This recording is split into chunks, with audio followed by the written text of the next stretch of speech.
අපි ඊළඟ ප්‍රෝග්‍රෑම් එකට යමු. මම වේරියබල් දෙකක් හදලා නමේ කොටස් දෙකක් එහෙම දාලා එකක් යට එකක් ගන්න හදන්නේ මේක. මම හදනවා first name f name කියලා වේරියබල් එකක්.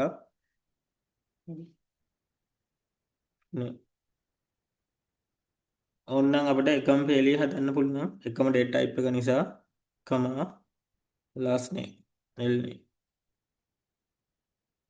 හරි. එකම වර්ගයේ දත්ත ප්‍රතිරෝධක භාවිත කරන variables එකම පේලියේ assign කරන්න පුළුවන්. මේ declare කරන්න පුළුවන්.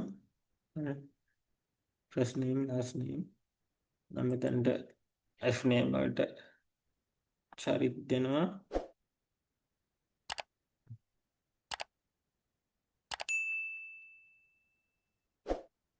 copy කරලා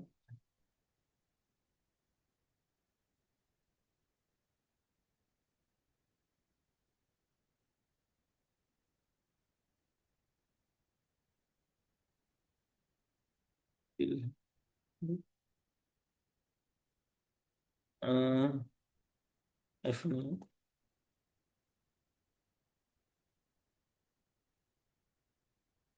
right ln මේක වෙන වෙනම දෙන්න වෙන output දෙක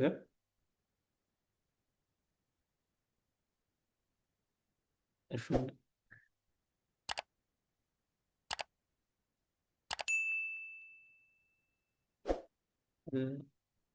මේක ln නැති වුණොත් එක පේලියට ගන්න පුළුවන් මේක මෙහෙම දීලා බලන්න.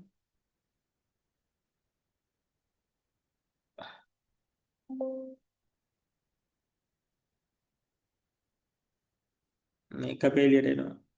හරි. මට උනේ එක පේලියට ගන්න නෙවෙයි. පේලි දෙකට ගන්න නිසා පළවෙනි පේලියට විතරක් ln දැම්මත් ඇති. දාලා රන් කරනවා.